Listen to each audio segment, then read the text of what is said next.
श्री मदालसा जी का चरित्र कथा। हरि ध्याननिष्ठ भक्तगण में एक माता मदालसा अभी सती की कथा सुनाई। सुनिए श्री मदालसा जी की कथा प्रेम पूर्वक, और अच्छी लगे तो लाइक करना, और यदि आपने चैनल को सब्सक्राइब नहीं किया तो कर लेना, और प्लीज़ मैं आपसे कहती हूँ कि आप आगे शेयर भी करना कथा को। जय श्री राम, जय जय श्री राम। आप सभी का बहुत बहुत स्वागत है, अभिनंदन है आपका। श्री मदालसा जी, भारतवर्ष में ऐसे योग्य पुत्र तो बहुत हुए जिन्होंने अपने सत्कर्मों से माता पिता का उद्धार करके पुत्र नाम को सार्थक किया हो। कोई ऐसी माता, परंतु ऐसी माता जो परम उत्तम ज्ञान का उपदेश दे करके पुत्रों का भी संसार सागर से उद्धार कर दे, केवल मदालसा ही थी। और उसने पुत्रों का ही नहीं, अपना और अपने पति का भी उद्धार किया था।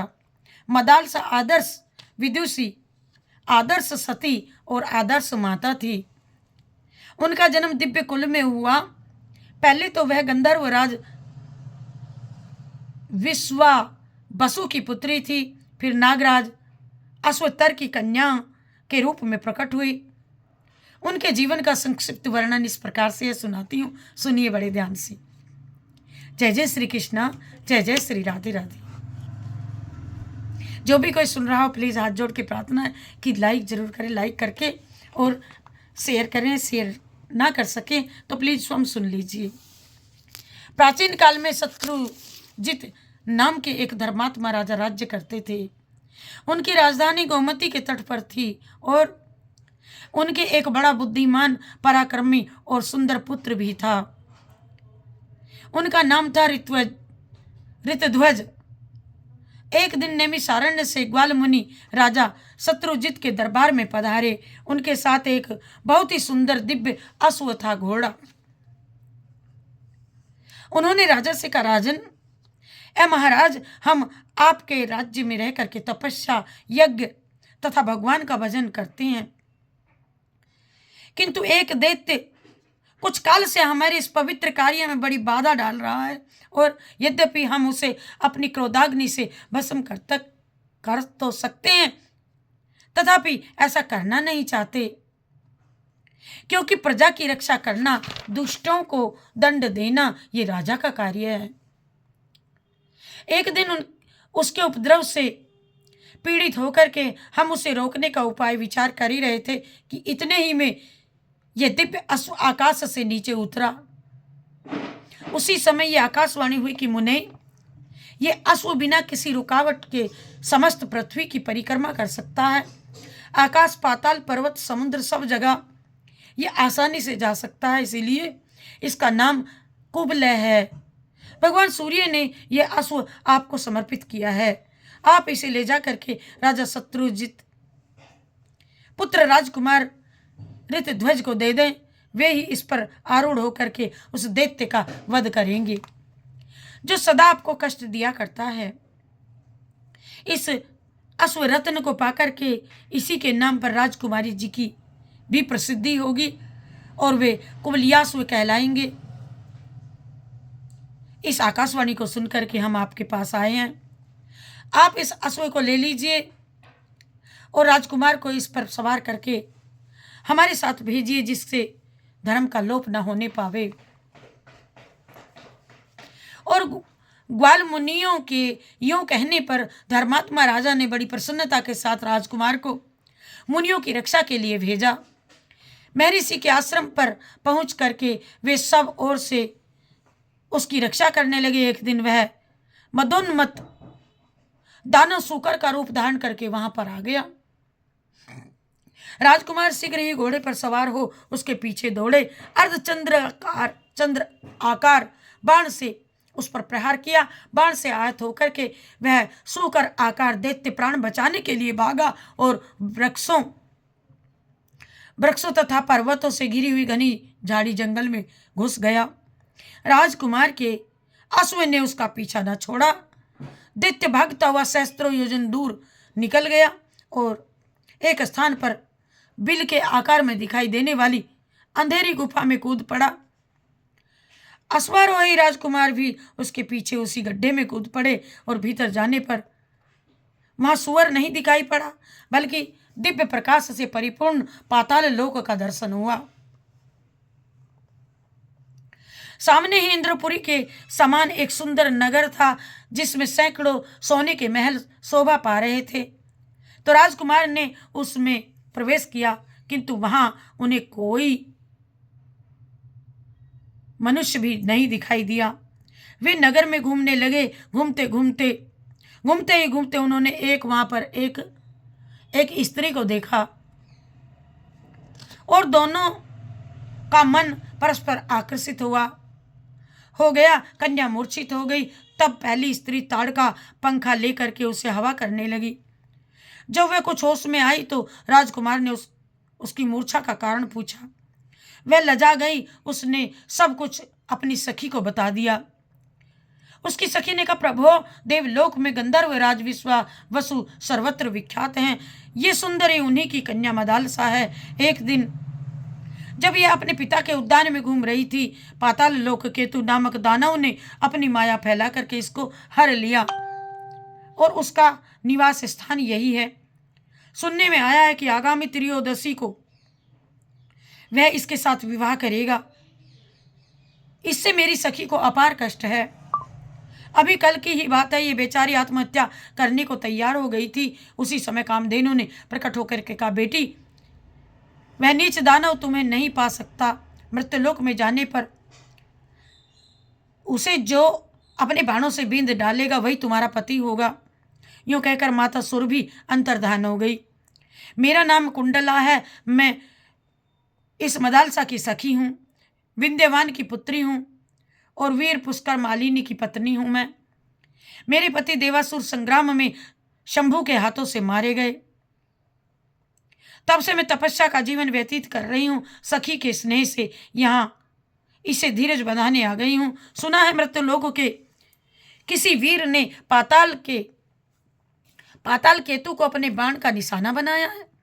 मैं उसी का पता लगाने गई थी। बात सही निकली। आपको देख करके मेरी सखी के हृदय में प्रेम का संचार हो गया, किंतु माता सुरभि के कथनानुसार इसका विवाह उस वीर के साथ होगा जिसने पाताल केतु को घायल किया है।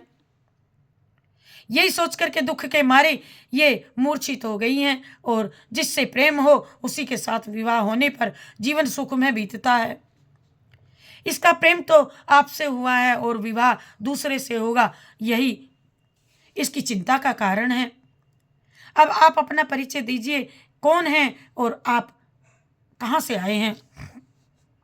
तो राजकुमार ने अपना यथावत परिचय दिया तथा उस दानव को बाण मारने और पाताल से पहुंचाने की सारी कथा विस्तार पूर्वक कह सुनाई। ये सब बातें सुनकर के मदालसा को बड़ी प्रसन्नता हुई और उसने लज्जित होकर के सखी की ओर देखा, किंतु कुछ बोल न सकी। कुंडला ने उनका मनोभाव जान करके कहा, वीरवर, आपकी बात सत्य है। मेरी सखी का हृदय किसी अयोग्य पुरुष की ओर आसक्त नहीं हो सकता। कमनीय कांति चंद्रमा में और प्रचंड प्रभा सूर्य में ही मिलती है। आपके ही लिए गौ माता सुरभि ने संकेत किया था।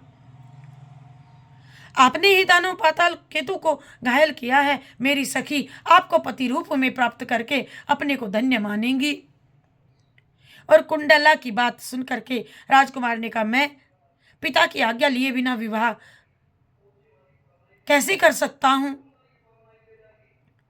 कुंडला बोली, नहीं नहीं, ऐसा न कहिए। यह देव कन्या है। आपके पिताजी इस विवाह से प्रसन्न होंगे। अब उनसे मुझ पूछने पर आज्ञा लेने का समय नहीं रह गया है। आप विधाता की प्रेरणा से ही यहाँ पर आए हैं, अतः यह संबंध स्वीकार कीजिए। तो राजकुमार ने तथास्तु कह करके उनकी बात मान ली। कुंडला ने अपने कुल गुरु तुम्बुरु का स्मरण किया और फिर वे समीधा और कुशा लिए तत्काल वहाँ पर आन पहुँचे। उन्होंने अग्नि प्रज्वलित करके विधि पूर्वक ऋतुध्वज और मदालसा का विवाह संस्कार संपन्न किया। कुंडला ने अपनी सखी राजकुमार के हाथों सौंप दी और दोनों को अपने अपने कर्तव्य पालन का उपदेश दिया। फिर दोनों से विदा लेकर के वह दिव्य गति से अपने अभिष्ट स्थान पर चली गई और ऋतध्वज ने मदालसा को घोड़े पर बिठाया और स्वयं भी उस पर सवार हो पाताल लोक को जाने लगे। इतने ही में पाताल केतु को समाचार मिल गया कि वे दानवों की विशाल सेना लिए राजकुमार के सामने आन डटा। राजकुमार भी बड़े पराक्रमी थे। उन्होंने हंसते हंसते बाणों का जाल सा फैला दिया और त्वाष्ट्र नामक दिव्य अस्त्र का प्रयोग करके पाताल केतु सहित समस्त दानवों को भस्म कर डाला और इसके बाद वे अपने पिता के नगर में आ पहुंचे। घोड़े से उतर करके उन्होंने माता पिता को प्रणाम किया और मदालसा ने भी सास ससुर के चरणों में मस्तक झुकाया। ऋतुध्वज के मुख से सब समाचार सुनकर के माता पिता प्रसन्न हो गए। उन्होंने पुत्र और पुत्र वधू को हृदय से लगा करके उनका मस्तक सूंघा। मदालसा पति गृह में बड़े सुख से रहने लगी।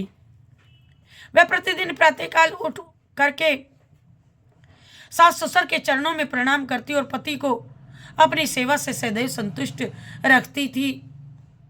तदंतर एक दिन राजा शत्रुजित ने राजकुमार ऋतुध्वज से कहा, बेटा तुम प्रतिदिन प्रातःकाल इस अश्व पर सवार हो ब्राह्मणों की रक्षा के लिए इस पृथ्वी पर विचरते रहो।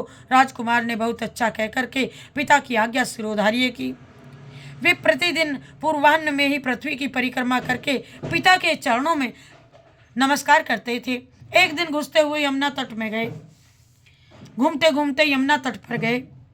वहाँ पाताल केतु का छोटा भाई ताल केतु आश्रम बना के मुनि के वेश में रहता था। राजकुमार ने मुनि जान करके उसे प्रणाम किया। वो बोला, राजकुमार मैं धर्म के लिए यज्ञ करना चाहता हूँ, किंतु मेरे पास दक्षिणा नहीं है। तुम अपने गले का ये आभूषण दे दो और यहीं रह करके मेरे आश्रम की रक्षा करो। मैं जल के भीतर प्रवेश करके वरुण देवता की स्तुति करता हूँ और इसके बाद जल्दी ही लौटूंगा। और यों कहकर के ताल केतु जल में घुसा और माया से अदृश्य हो गया। राजकुमार उसके आश्रम पर ठहर गए। मुनि वेशधारी ताल केतु राजा शत्रु जिसके नगर में गया। वहां जाकर के उसने कहा, राजन आपके पुत्र दैत्यों के साथ युद्ध करते करते मारे गए, यह उनका आभूषण है। यूं कहकर के वह जैसे आया था उसी प्रकार लौट गया। राजकुमार की मृत्यु का दुखपूर्ण समाचार सुनकर के नगर में हाहाकार मच गया। राजा रानी तथा रनिवास की स्त्रियां शोक से व्याकुल होकर विलाप करने लगी। मदालसा ने उनके गले के हार को देखा और पति को मरा हुआ सुनकर के तुरंत ही अपने प्यारे प्राणों को त्याग दिया। राजमहल का शोक दूना हो गया। राजा शत्रुजित ने किसी प्रकार धैर्य धारण किया और रानी तथा अंतःपुर के लोग अन्य लोगों को भी समझा बुझा करके शांत किया। मदालसा का दाह संस्कार किया गया। उधर ताल केतु यमुना जल से निकल करके राजकुमार के पास गया और कृतज्ञता प्रकट करते हुए उनको घर जाने की आज्ञा दे दी। राजकुमार ने तुरंत अपने नगर में पहुंच करके पिता माता को प्रणाम किया। उन्होंने पुत्र को छाती से लगा लिया और नेत्रों के आंसू बहाने लगे। राजकुमार को ये सब बातें मालूम हुई और मदालसा के वियोग से उनका हृदय रो उठा। उनकी दूरियां सूनी हो गई और उन्होंने मदालसा के लिए जलांजलि दी और यह प्रतिज्ञा की कि मैं मृग के समान विशाल नेत्रों वाली गंधर्व राजकुमारी मदालसा के अतिरिक्त दूसरी किसी स्त्री के साथ भोग नहीं करूंगा। ये मैंने सर्वथा सत्य कहा है। इस प्रकार प्रतिज्ञा करके उन्होंने स्त्री संबंधी भोग से मन हटा लिया और समव्यस्त मित्रों के साथ मन बहलाने लगे। उसी समय नागराज अश्वतर के 2 पुत्र मनुष्य रूप में पृथ्वी पर घूमने के लिए निकले और राजकुमार ऋतुध्वज के साथ उनकी मित्रता हो गई। उनका आपस का प्रेम इतना बढ़ गया कि नागकुमार एक क्षण भी उन्हें छोड़ना नहीं चाहते थे। वे दिन भर पाताल से गायब रहते थे और एक दिन नागराज के पूछने पर उन्होंने ऋतुध्वज का सारा वृत्तांत पिता को कह सुनाया। हमारे मित्र ऋतुध्वज मदालसा के सिवा दूसरी किसी स्त्री को स्वीकार न करने की प्रतिज्ञा कर चुके हैं। मदालसा पुनः जीवित हो सके तो कोई उपाय करें। नागराज बोले, उद्योग से सब कुछ संभव है। क्या ये पता था कि मरा हुआ भी जिंदा हो जाता है? कहते हैं नागराज नागलोक में कि उद्योग से सब कुछ संभव है। प्राणी को कभी निराश नहीं होना चाहिए। यूं कहकर के नागराज अश्वतर बोले, उद्धव हिमालय के पर्वत पर पलक्षावतरण तीर्थ में जो सरस्वती का उद्गम स्थान है, जाकर के अपने पुत्रों के मित्र राजकुमार ऋतुध्वज हितार्थ दुष्कर तपस्या करने लगे। सरस्वती देवी ने प्रसन्न होकर के उन्हें प्रत्यक्ष दर्शन दिया और वर मांगने को कहा। अश्वतर बोले, देवी मैं और मेरा भाई कंबल दोनों संगीत शास्त्र के पूर्ण मर्मज्ञ हो जाएं, सत्य। सरस्वती देवी ने तथास्तु कहकर के वहां से अंतर्धान हो गई। अब दोनों भाई कंबल और अश्वत्थर कैलाश पर्वत पर गए और भगवान शंकर को प्रसन्न करने के लिए ताल स्वर में गुणों का गुणगान करने लगे। शंकर जी प्रसन्न होकर के कहा, वर मांगो। तब कंबल सहित अश्वत्थर ने महादेव जी को प्रणाम करके कहा, भगवान, कुबलियास्व की पत्नी मदालसा जो अब मर चुकी है, पहले की ही अवस्था में मेरी कन्या के रूप में मुझे प्रकट हो जाए, उसे पूर्व की बातें स्मरण बनी रहें, पहले ही जैसी उसकी कांति हो, तथा वह योगिनी एवं योग विद्या की जननी होकर के मेरे घर में प्रकट होवे। महादेव जी ने कहा, नागराज, तुम श्राद्ध का दिन आने पर यही कामना लेकर के पितरों का तर्पण करना और श्राद्ध में दिए हुए मध्यम पिंड को शुद्ध भाव से खा लेना, इससे वह तत्काल ही तुम्हारे मध्यम फण से प्रकट हो जाएगी। नागराज ने 3 जो फण होते हैं ना, नाग में 3 तरह की वो जीव ब्यासी कहते हैं, उस बीच के भाग से प्रकट हो जाएगी, जो तुम श्राद्ध पिंड के दिन उस बीच के भाग को खा लोगे तो बीच के फण से ही प्रकट हो जाएगी। शंकर जी ने कहा, नागराज ने वैसा ही किया। सुंदरी मदालसा उनके मध्यम फण से प्रकट हो गई। नागराज ने उसे महल के भीतर स्त्रियों के संरक्षण में रख दिया। यह रहस्य उन्होंने किसी को प्रकट नहीं किया। तदंतर नागराज अश्वत्थर ने अपने पुत्रों से कहा, तुम राजकुमार ऋतुध्वज को यहाँ बुला लाओ। तो नागकुमार उन्हें लेकर के गोमती के जल में उतरे और वहीं से खींच करके उन्हें पाताल में पहुंचा दिया। नागराज ने असली रूप में प्रकट हो गई। ऋतुध्वज नागलोक की शोभा देख करके चकित हो गए। उन्होंने नागराज को प्रणाम किया। नागराज ने आशीर्वाद देकर के ऋतुध्वज का भलीभांति स्वागत सत्कार किया।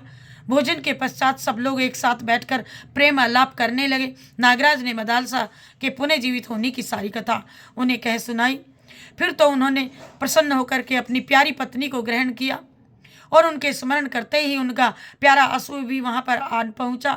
नागराज को प्रणाम करके वे मदालसा के साथ में अश्व पर आरूढ़ हुए और अपने नगर को चले गए। वहां उन्होंने मदालसा के जीवित होने की कथा सुनाई। मदालसा ने भी सास ससुर को उन्हें प्रणाम किया और प्रसन्न होकर के जब सास ससुर को प्रणाम किया, आशीर्वाद मिला मदालसा जीवित होने की कथा। नगर में बड़ा भारी उत्सव मनाया गया। कुछ काल के पश्चात महाराज शत्रुजित लोकवासी हो गए और ऋतुध्वज राजा हुए और मदालसा महारानी बनी। मदालसा के गर्भ से प्रथम पुत्र उत्पन्न हुआ। राजा ने उनका नाम विक्रांत रखा। मदालसा यह नाम सुनकर हंसने लगी। उनके इसके बाद समयानुसार क्रम से 2 पुत्र और हुए। उनके नाम सुबाहु शत्रुमर्दन रखे गए। उन नामों पर भी मदालसा हंसी आ गई मदालसा को। इन तीनों पुत्रों को उसने लोरियां गाने के ब्याज से विशुद्ध आत्मज्ञान का उपदेश दिया। बड़े होने पर वे तीनों ममता शून्य और विरक्त हो गए। पश्चात रानी मदालसा के गर्भ से 4था पुत्र उत्पन्न हुआ। जब राजा उसका नामकरण करने चले तो उनकी दृष्टि मदालसा पर पड़ी। मंद मंद वह मुस्कुरा रही थी। राजा ने कहा, मैं नाम रखता हूं तो हंसती हो, अब तुम अपने पुत्र का खुद ही नाम रखो। मदालसा ने कहा, जैसी आपकी आज्ञा। आपके 4थे पुत्र का नाम अलर्क रखती हूं। अलर्क, ये अद्भुत नाम सुनकर के राजा उठकर ठट्टा करके हंसकर बोले, इसका क्या अर्थ है? मदालसा ने उत्तर दिया, सुनिए, नाम से आत्मा का कोई संबंध नहीं है। संसार का व्यवहार चलाने के लिए कोई सा नाम कल्पना करके रख लिया जाता है। ये संज्ञा मात्र है, इसका कोई अर्थ नहीं। आपने जो भी नाम रखे हैं सो वे भी निरर्थक ही हैं। पहले विक्रांत, इस नाम के अर्थ पर विचार कीजिए। क्रांति का अर्थ गति, और दूसरा के स्थान पर विक्रांत, और आत्मा सर्वत्र व्यापक भी ही है, इसका आना जाना नहीं होता, अतः ये नाम उसके लिए निरर्थक तो है। है ही और स्वरूप के विपरीत भी। आपने दूसरे पुत्र का नाम सुबाहु रखा, ये आत्मा निराकार है, तो उसे बाहें कहाँ से आई? अरे जब वहां ही नहीं तो सुबाहु नाम रखना कितना असंगत है। तीसरे पुत्र का नाम शत्रुमर्दन रखा गया, उसकी भी कोई सार्थकता नहीं दिखाई देती। सब शरीरों में एक ही आत्मा रम रहा है, ऐसी दशा में कौन किसका शत्रु है? सुबाहु और शत्रुमर्दन, और कौन किसका मर्दन करने वाला? यदि व्यवहार का निर्वाह मात्र ही उसका प्रयोजन है, तब तो अलर्क नाम से इस उद्देश्य की पूर्ति हो सकती है। राजा निरुत्तर हो गए, कुछ ना कह पाए। मदालसा ने उस बालक को भी ब्रह्म ज्ञान का उपदेश सुनाना आरंभ किया। तब राजा ने रोक कर कहा, देवी, ए देवी, इसे भी ज्ञान का उपदेश दे करके मेरी वंश परंपरा का उच्छेद करने पर क्यों तुली हो? इसे प्रवृत्ति मार्ग में लगाओ और उसके अनुकूल ही आदेश दीजिए। मदालसा ने पति की आज्ञा मान ली और अलर्क को बचपन में ही व्यवहार, शास्त्र और पंडित बना दिया। अलर्क को उसे राजनीति का पूर्ण ज्ञान कराया। धर्म, अर्थ और काम तीनों शास्त्रों में प्रवीण बन गया वह। और बड़े होने पर माता पिता ने अलर्क को राजगद्दी पर बिठाया और स्वयं वन में तपस्या करने के लिए चले गए।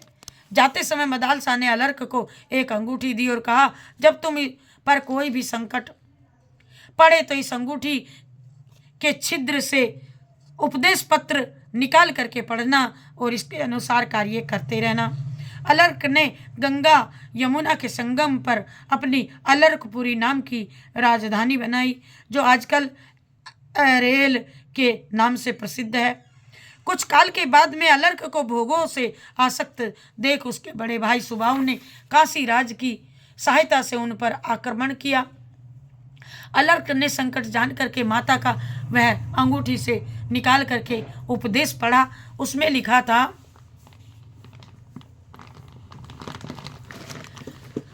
कि संग सर्वात्मना त्याज्य स चेत्युक्तम न शक्तये, संगः सर्वात्मना त्याज्य स चेत्यक्तु न शक्यते, से शब्दि सह कर्तव्य सताम संगो हि भेषजम, कामः सर्वात्मना हेयो हतुम चेच्छक्यते न सह, मुमुक्षां प्रति तत्कार्यं सेव तस्यापि भेषजम। संग आसक्ति का सब प्रकार से त्याग करना चाहिए, किंतु यदि उसका त्याग न किया जा सके तो सत्पुरुषों का संग करना चाहिए, क्योंकि सत्पुरुषों का संग ही उसकी औषधि है। कामना को सर्वथा छोड़ देना चाहिए, परंतु यदि वह छोड़ी न जा सके तो मुमुक्षा मोक्ष की इच्छा के प्रति कामना करनी चाहिए, और क्योंकि मुमुक्षा ही इस कामना को मिटाने की दवा है। और इस उपदेश को अनेक बार पढ़ पढ़ करके राजा ने सोचा, मनुष्यों का कल्याण कैसे होगा? मुक्ति की इच्छा जागृत करने पर, और मुक्ति की इच्छा जागृत होगी सत्संग से। ऐसा विचार करके अलर्क ने महात्मा दत्तात्रेय जी की शरण ली और वहां ममता रहित विशुद्ध आत्मज्ञान का उपदेश पा करके वे सदा के लिए कृतार्थ हो गए। और इस प्रकार महासती मदालसा ने अपने पुत्रों का उद्धार करके स्वयं भी पति के साथ परमात्म चिंतन में मन को लगाया और थोड़े ही समय में मोक्ष स्वरूप परम पद प्राप्त कर लिया। मदालसा अब इस लोक में नहीं है, किंतु उनका नाम सदा के लिए अमर हो गया। ये कथा मार्कंडेय पुराण से ली गई, आप तक पहुंचाई। आशा करती हूँ कि आप सभी भी सुनेंगे और दूसरों को शेयर करेंगे और लाभ उठाएंगे। माता प्यारी मदालसा ने अपने पुत्रों को क्या ज्ञान दिया था, आज की माता क्या दे रही हैं, ये सीखिए। ये कथा इसीलिए मैं इन अपने आने वाली पीढ़ियों के लिए और मैं इस लाइव में छोड़ रही हूँ कि कभी किसी न किसी एक माँ के पल्ले भी पड़ जाए तो उसकी संतानों में भी यही भाव आए। और सबसे सर्वश्रेष्ठ तो माता ने जो अपने अलर्क की अंगूठी में ये मंत्र दिया था, ये 4 लाइन का मंत्र है।